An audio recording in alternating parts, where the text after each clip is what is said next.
Hello, everybody, and welcome to Conversations with Vegan Women Leaders.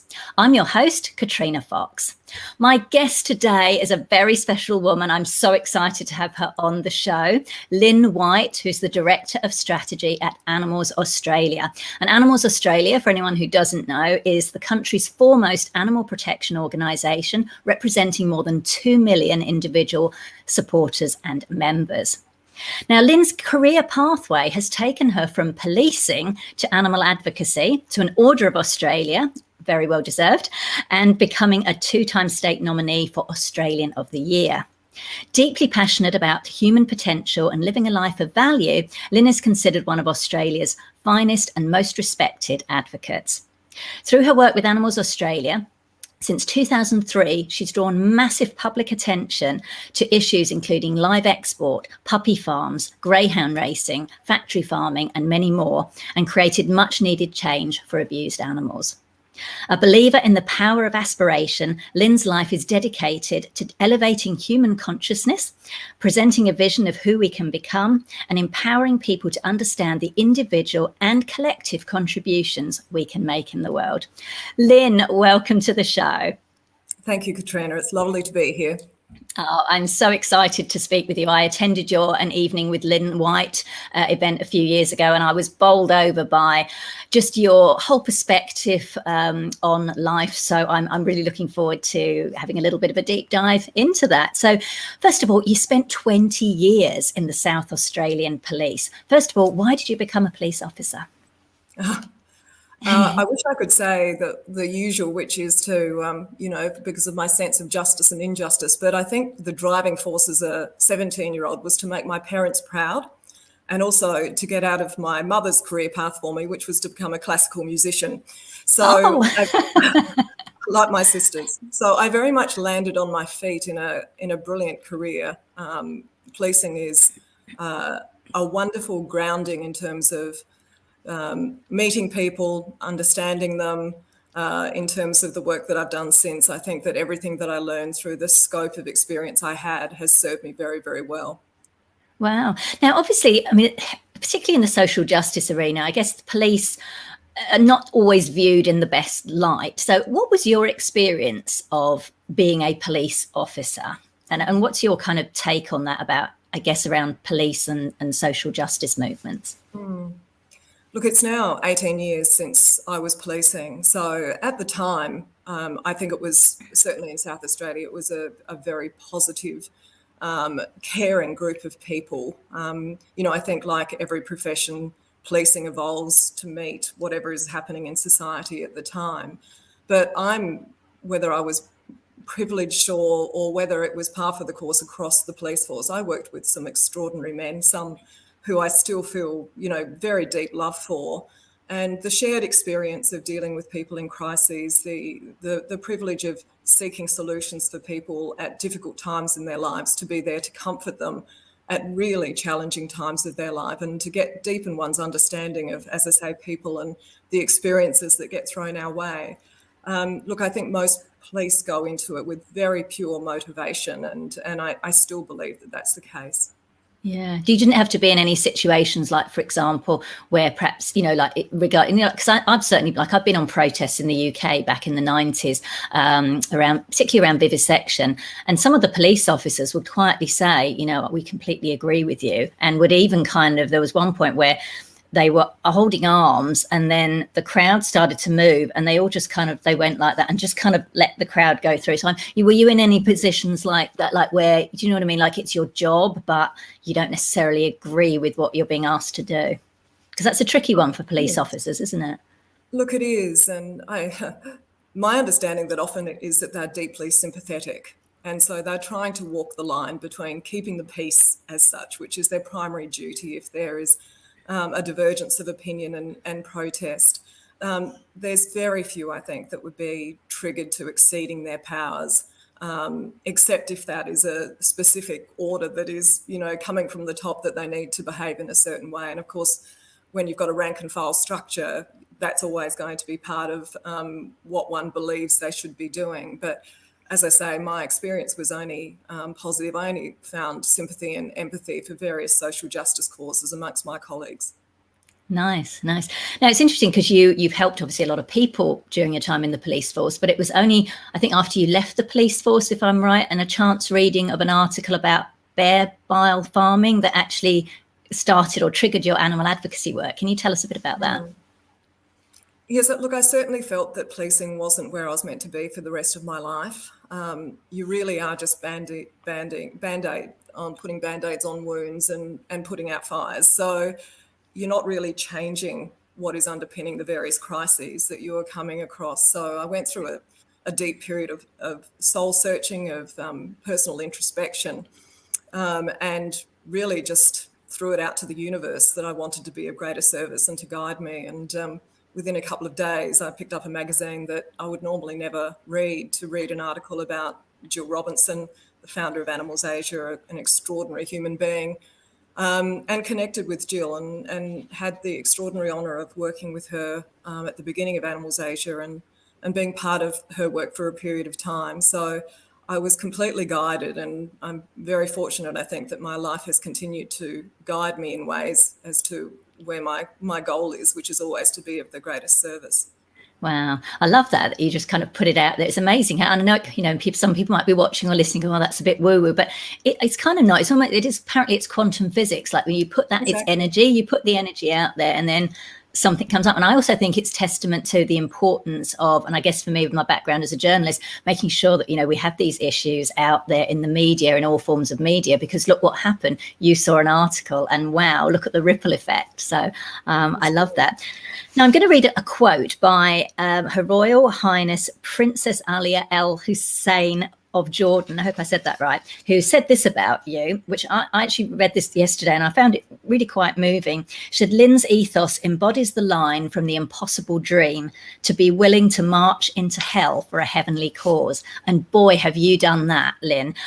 You've seen up close the worst kind of brutality inflicted on animals at the live export trades. You've seen their terror in the slaughterhouses, their fear, their suffering, time and time again for nearly coming up to 20 years. How do you cope? Like, how do you protect your emotional and your mental health and not keep re-experiencing the traumatization that you must have felt in the moment? And yes, one of the extraordinary things in my life was to become good friends with the princess and be guided to be able to work with her in Jordan. So I'm very grateful that she's seen me in that way.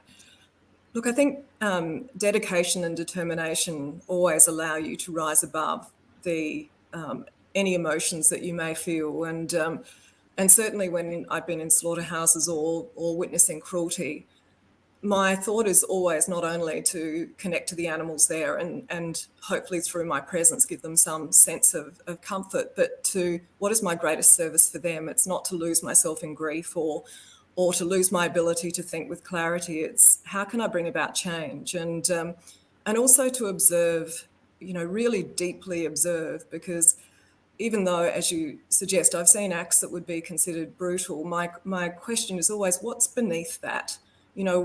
What really needs to be changed here? Because I don't believe that people are deliberately cruel. There's a sequence that occurs that leads to animal suffering. So for me, especially as what I would consider an intuitive strategist, not necessarily a trained one, it's always been about gathering an insight as well and deeply honouring those animals. And as I say, doing that really requires the ability to be in a heart space, but also still retain the mental clarity to be able to work out what the way forward may be. But how do you kind of do that? Like when you can hear the screams, you can sit, you're there, and there's the blood and everything. Like, is there anything? Do you have to? I know you said you need to be in a heart space, but do you also need to compartmentalize in some way? And then even after that, like, do you have how do you stop having like nightmares and keep seeing those scenes over and over again? Like, if you got, it's almost like you need to control your mind, and I don't know if you use any techniques, or how have you been able to do that? Well, I think being a trained investigator has helped, and you can imagine that through my policing career, I went to murder scenes, I went to suicides, I went to road accidents where people died. So I had a grounding in being able to remain calm in difficult circumstances. So, I think as an investigator, you're always focused on gathering the evidence that will bring about change too. So if you were just standing there and you didn't have a purpose, I think it would be very, very different. If you were just bearing witness without that sense of, if I can gather the evidence here, if I can show people, if I can inform them that change will occur. So there's very much a specific focus as well. And I have to say, every time I've done major investigations, such as Egypt, that led to a major 60 Minutes, and Indonesia, that led to Four Corners, really, as soon as you're back, your focus is on very intensely on how can I utilise this evidence. So straight away it throws you into the next stage as well. There's not a great deal of time for reflection, which is probably a good thing. And I guess I have mentally trained myself to not allow myself to go to places emotionally that won't serve me or serve the animals. I meditate. I set intentions. I very strongly feel that I'm working with something that is greater than myself, and that if I stay in that place of service, that I'll be protected as well as I'll find the way forward. And so that's been my ethos throughout. And it's not worked for everyone for obvious reasons. It does take a great deal of inner strength. But as I say, I think that my life path has assisted me to find that and to be able to work in this field. Yeah, I love that, because I know a lot of animal activists, or a lot of activists in any social justice movement, sometimes, particularly if they don't have those kind of strategies, or as you said, that inner strength, and it's not a negative thing if someone hasn't, because there's many ways we can do activism, but it's, a lot of people get burnt out. And so I think it's really good that you're stressing that the self-care aspect, the meditation, because some people might say, oh, I haven't got time to meditate, I've just got to do. But it's actually really important in order to be able to keep doing, and particularly for so long. Can I also say, Katrina, I think what's driven me is my absolute belief in the human potential, and that what I'm seeing is the result of not bad humans, but belief systems that have been inherited, that have limited who we are.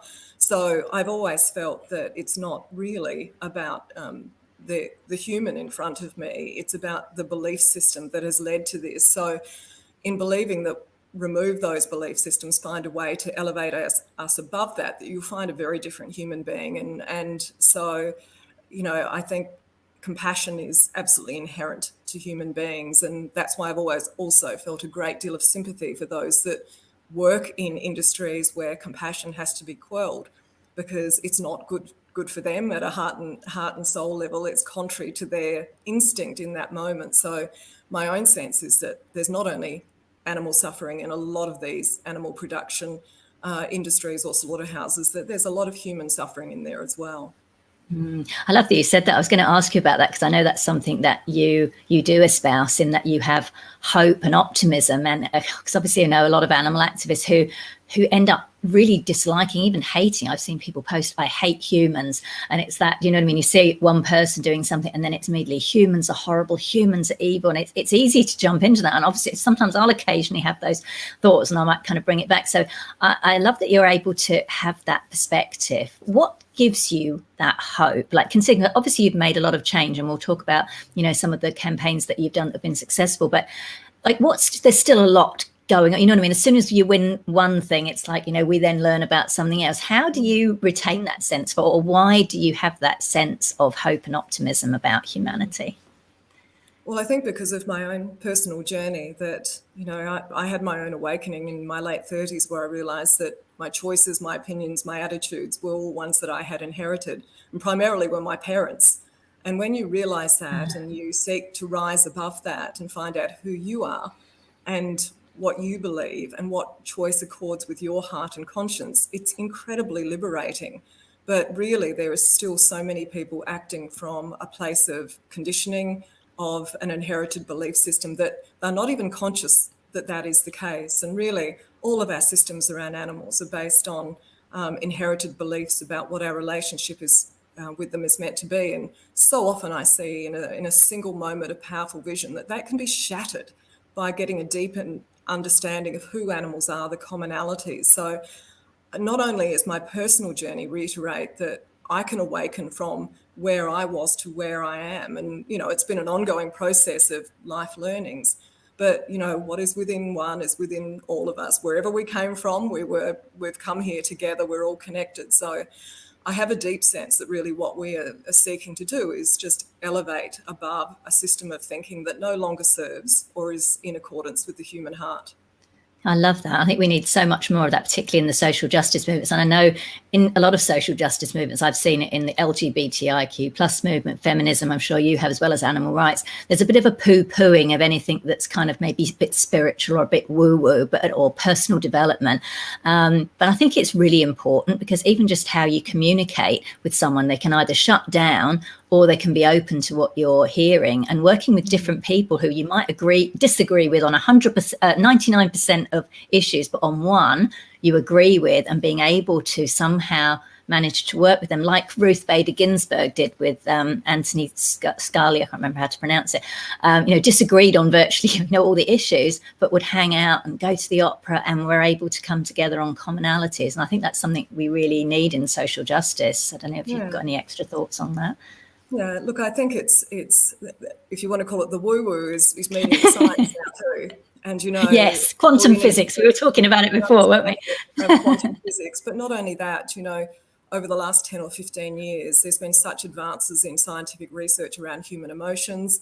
fMRI scans now can see what the brain is doing in response to certain stimuli, and all of the outcomes of that research, which is fascinating. And I've delved into neurobiology, neurocardiology, psychology, psychophysiology to try and understand who the human is. All of that reveals the human is inherently kind, and that when we're acting from the elevated emotions, not only do we feel better, but it actually leads to growth in our prefrontal cortex, which is our center of operations. So when we're in fear, in guilt and shame, it keeps us in the ancient part of our nervous system. We go into fear, fight, flight, and it doesn't allow us to evolve our thinking. So, you know, as advocates, I think it's also a time to really become familiar with the science, because it's telling us that if we fight if we make people feel guilty and full of shame, then it shuts down their ability to learn and grow.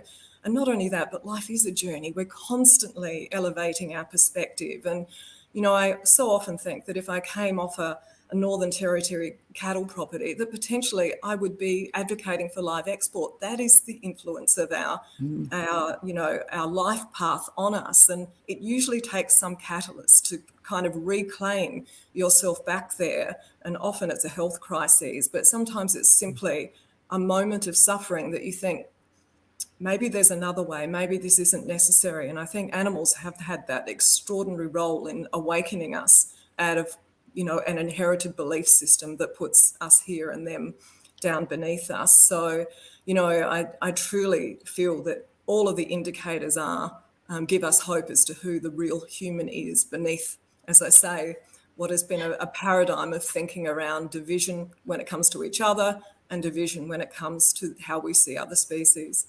I love that. That's making me feel uplifted just hearing you say that.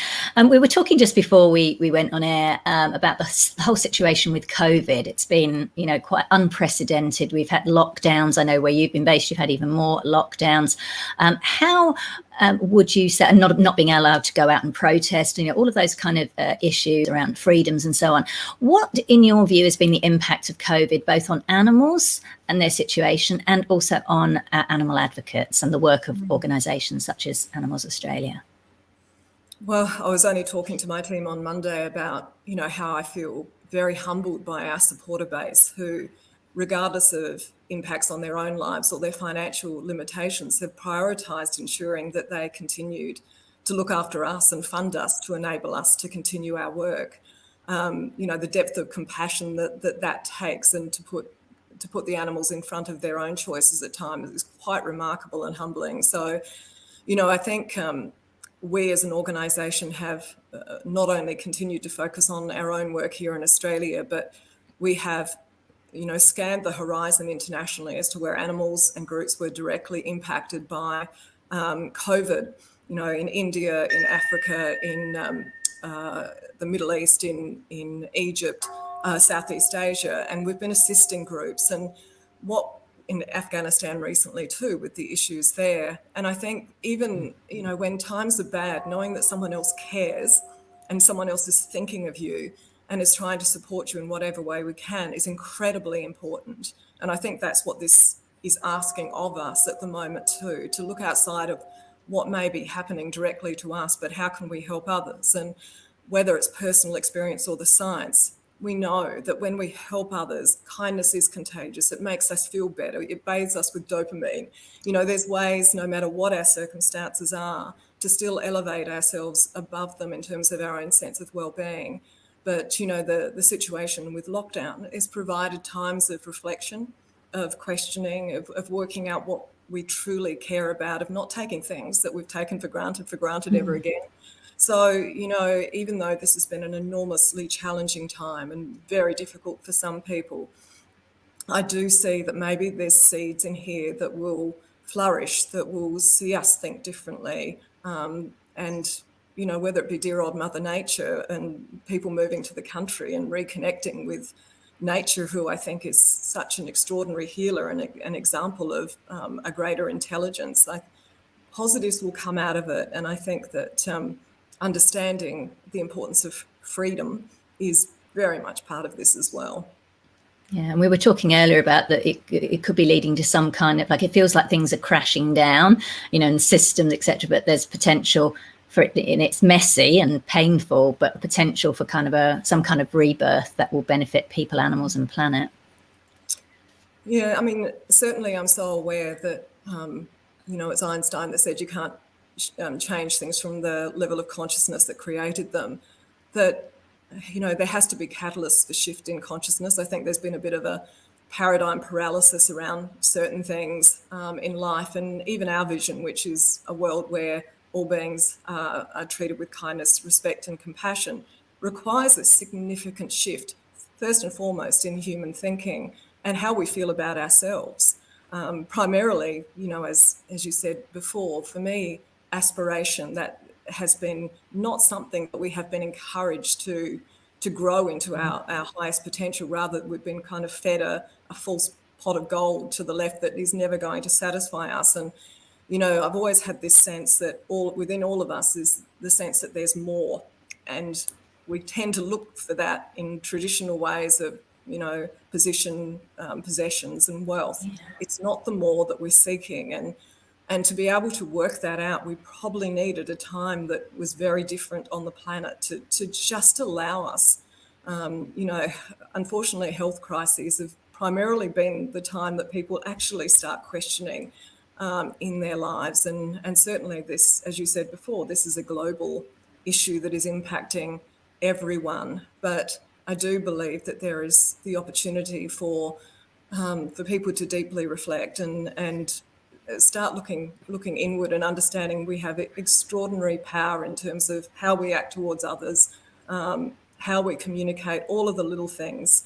You know, it's one of the extraordinary things is we always know the power of a smile, and we can't even smile at each other at the moment. So if it's a wave or whatever, we need to find ways to get around some of these things, or, you know, very much make personal choices within this that allow us to retain the freedoms to contribute. Yeah, I love that. And I guess so at the moment, the majority of your campaigning, I guess, has had to be virtual or online, you know, obviously not being able to go to certain places. How do you, out of interest, how do you and Animals Australia decide which issues or campaigns to take on board at any particular time? Look, overarchingly, we've had a very strong focus on food animals, animals raised for food, for the reasons that, you know, your audience would be well aware of. They suffer in greatest numbers in the world. You know, they lack legal protection. They've been put in a particular compartment that has denied them really the wisdom and the compassion of the human heart. And so much of our work is about raising consciousness around that and getting people into a position where they can make the most informed, compassionate choice that they are ready to make, because this is a journey. Not all of us go along it in the same way, but I think in many ways always seeking to make the kindest choice rather than a programmed, conditioned choice that society has seen as acceptable is part of the evolution of humanity too. You know, there is this evolutionary impulse. You can see it throughout history. But it's, as we've seen, and, I think the civil rights movement in America was a great example that even though they managed to get laws in place, it didn't end racism because the underlying thinking was still there. So very much our work is about seeding in insights, activating hearts, because, all of the science is reiterating what I always knew, that the heart communicates with the brain. It's a two-way communication portal, and there's sensory neurons in our heart, but our heart has been basically silenced because of the strength of conditioning of our minds, which in effect are a bundle of inherited beliefs. So really freedom is about heart-based leadership, heart-based action. And so as we've discovered, a single piece of vision that came out of 2011, a black steer in an Indonesian abattoir who we call Tommy, was probably 5 seconds of vision, and yet was transformative for so many people who still honour that animal nearly a decade later. So that is the power also of not horrifying people, but giving them an understanding of our commonalities. And as soon as you do that, it does shift those beliefs and just starts the process of thinking for oneself and making choices in line with one's own conscience. I love that. And I was going to ask you actually, which would you say have been, say, one or two of the most successful campaigns? And interestingly for me, the Tommy one was it. I've even used that when I've done some media training for animal activists, because I've said, when you say like, oh, well, millions of cows or, well, suffer this fate.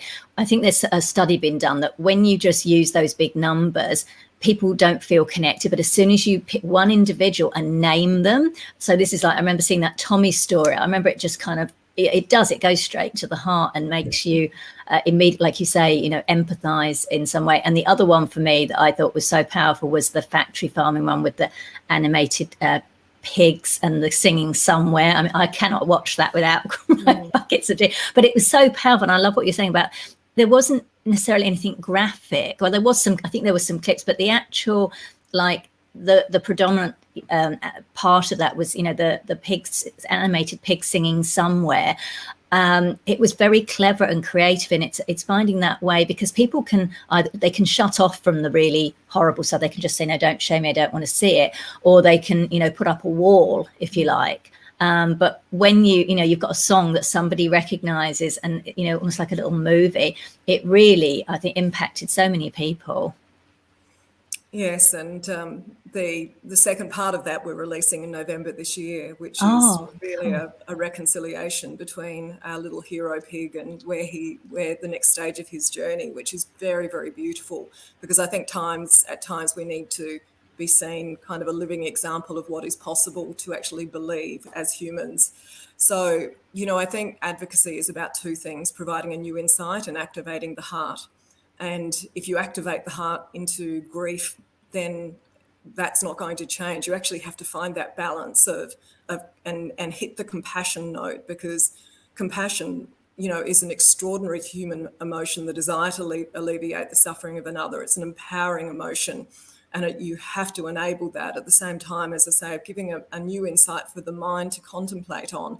So, all of these have been learnings that have been integrated over many, many years. And I think that the power of magic too, in terms of people being able to imagine a different future for animals, separate to what we've been trained to believe is acceptable, is so important. So that the beauty of that campaign, the Somewhere campaign at the moment, is that, we get calls to the office from men in their 70s and saying that it's changed their life and choices. So it struck a chord across various age groups, and so it has hit a note. And I think the second part of this, which will be a campaign that we're titling Join the Evolution, which is an evolution of kindness and consciousness and compassion, will also strike a chord at this time and empower people to really make those informed, conscious, compassionate choices, because I think as soon as we do that, we're going to see a shift away from some of the systems that have long been in place. I love that. And we'll put links to those campaigns in the show notes for anyone who hasn't seen them. Definitely go and watch them. So let's talk a little bit about veganism. So Animals Australia now has been promoting Veganuary, which is an initiative every January. People go vegan, a lot of people carry on. And it's been interesting because it's not always popular amongst supporters of animal organisations, whether Animals Australia or others. Like if someone's supporting the ending of greyhound racing, for example, they might not yet themselves be vegan, and they might not want to necessarily have veganism as they might see it, veganism pushed at them. But I've noticed that Animals Australia has taken a bit more of a proactive approach towards, encouraging the vegan lifestyle or showing the vegan lifestyle in a positive light. How have you sort of navigated that? And do you think people are now becoming more open to it? I certainly do. And we're seeing that really in terms of sales of vegan plant-based products, etc., that there is a wave happening. And, it's so interesting because, yes, it's so much easier for people to support an issue that doesn't relate to a personal choice, such as greyhounds or even live export, and just blame what others do in other countries. And yet the system that underpins that is the same system in terms of how we believe animals raised for food, or put them in that category. So, in terms of communicating this to supporters, and we're really starting to do this very honestly and consciously, we've shown, Animals Australia has been around for 40 years and has worked through every official channel and process to try and bring about change for hens in cages or pigs in factory farms or live export. And every time, for a start, we've still got hens in cages, and that final decision may be coming, and yet there'll still be a phase out, which is so contrary to what humans believe or society believes is the treatment that they deserve.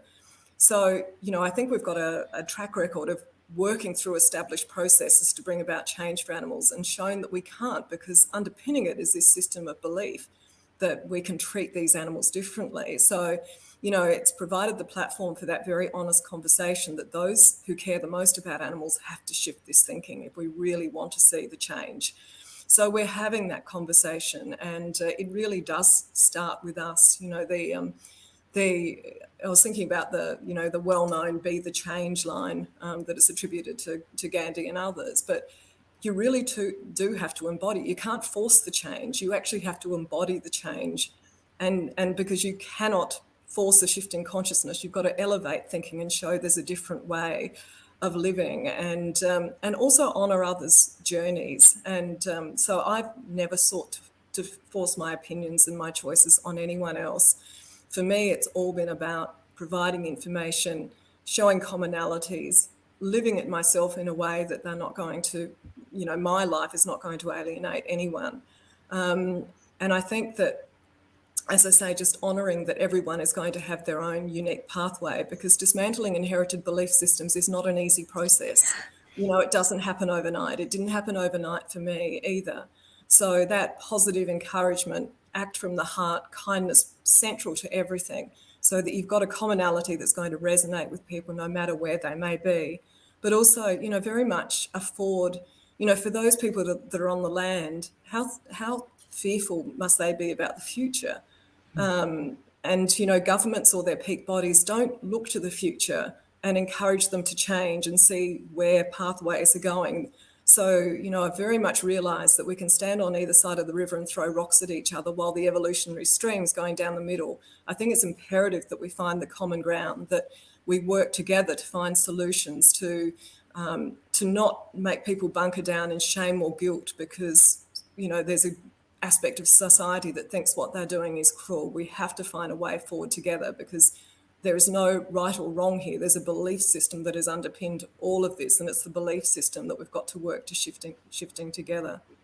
I love that. And I think that's really important. I really hope people hear that, because like you say, it's actually easier, like you said, to stand and throw the rock, say you're wrong, I'm right. That's almost the easy way to, quote, do activism. I think it's much harder, like you say, to be able to sit down at a table with someone and say, okay, I'm not, putting all this stuff on you. How can we work together that's beneficial for everyone? I think that's more challenging. And like you say, we need to do that internal work, and both, individually and on a collective level. So I love that you've shared that. Now, you've been doing this for, as I say, almost coming up with Animals Australia, almost 20 years. So pretty much similar to time that you're in the police force. Where do you see, and I know it's maybe difficult to plan with COVID, we don't know kind of what's happening, but where anything you can share about, where do you see yourself going within the next 20 years? Is this an area you're still planning to work in? Any kind of future vision or plans that you can share with us?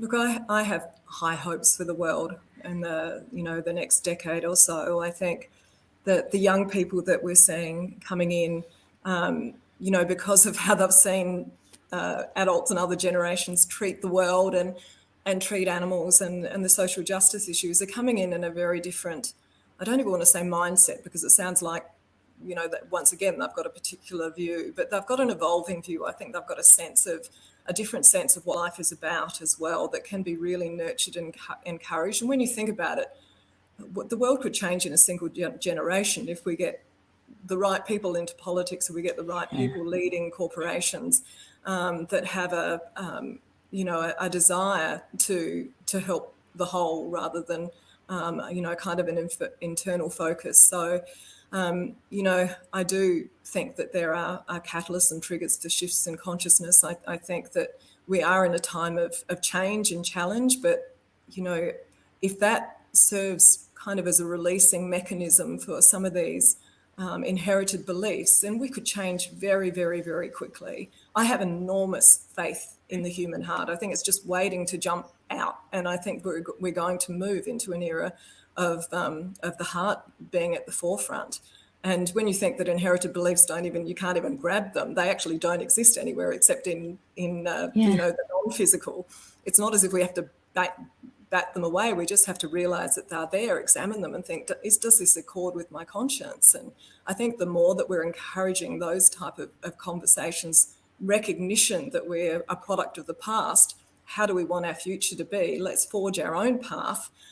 Then there's such a beauty in that. There's such a sense of aspiration and inspiration. And I think, we've been so focused on what nourishes our bodies over the years, but I think it's our soul that is seeking nourishment at the moment. Yes. It's that seed of potential in us.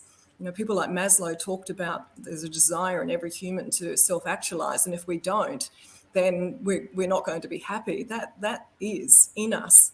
We see it in nature. Everything is designed to reach its fullest potential, and I think we've got a whole new level of potential that is just waiting for us to recognise and embrace.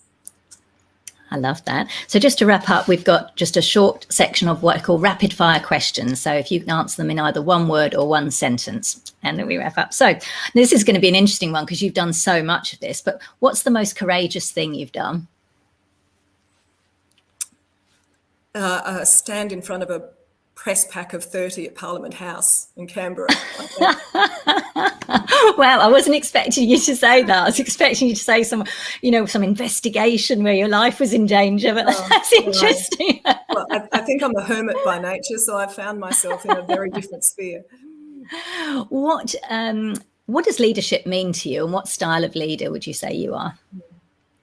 Embodying your principles and your values, absolutely living in them. That's what leadership is. I've got to stop there because you want to. No, that's all right. You wanted to say more, you can. It's not a strict rule. What do you love most about yourself? I think I've got a kind heart. I would say so, definitely. I have a great love for this planet. I love the animals, and I have a great belief in humanity. And that's very sustaining and nourishing, all of those. I love it. Now I'm going to put you on the spot a little bit with this one, because I know you say you don't really like to do the headlines, but you do it for the sake of the animals. What's one thing most people don't know about you? Probably that I am a hermit by nature. Yeah.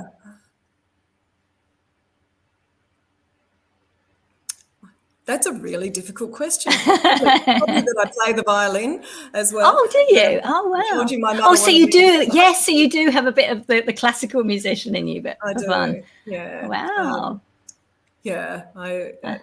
I think that, this field has asked you to become who you need to be the representative of the animals. And I think in terms of that, there's a great insight that what we're capable of is far beyond what we probably thought that we were capable of. And I think I probably outlived what my comfort zone was enormously over the years. Oh, absolutely. But that also gives you a real belief. As I say, I've always felt that I was serving something far greater than myself in this universe. So that's also been a huge comfort and inspiration to me. Wonderful. And the final question, what have been a couple of, and I know you shared a lot already, but what have been maybe a couple of key lessons that you've learned throughout your time in life so far that you would like to share with other vegan women leaders?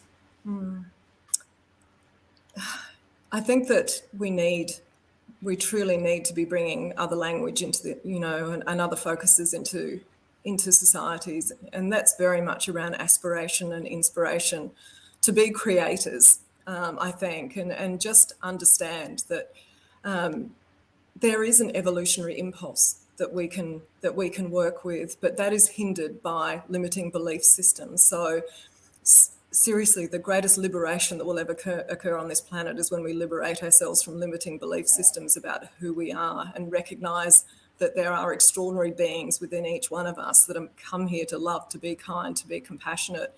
That's the true realisation that I think when we understand that and we live it, then it will awaken that in others as well. I love that. That's beautiful. That's a wonderful note to end on. Everybody, if you haven't checked out Animals Australia, do check out the website. It's at animalsaustralia.org. If you're watching the video, you can see that URL scrolling along the bottom of your screen. And if you're listening to the audio version of this episode, you can find that link in the show notes page, along with, as I said, some of the campaigns that Animals Australia have done. Lyn, it's been such a pleasure speaking to you. You are just a beacon of inspiration. Like you say, you absolutely embody the values. You have created so much change, and I thoroughly appreciate you. And I really, really appreciate you taking the time to speak with me today. It's been such a pleasure. Thank you. Thank you, Katrina. Thanks everyone for tuning in. Bye for now.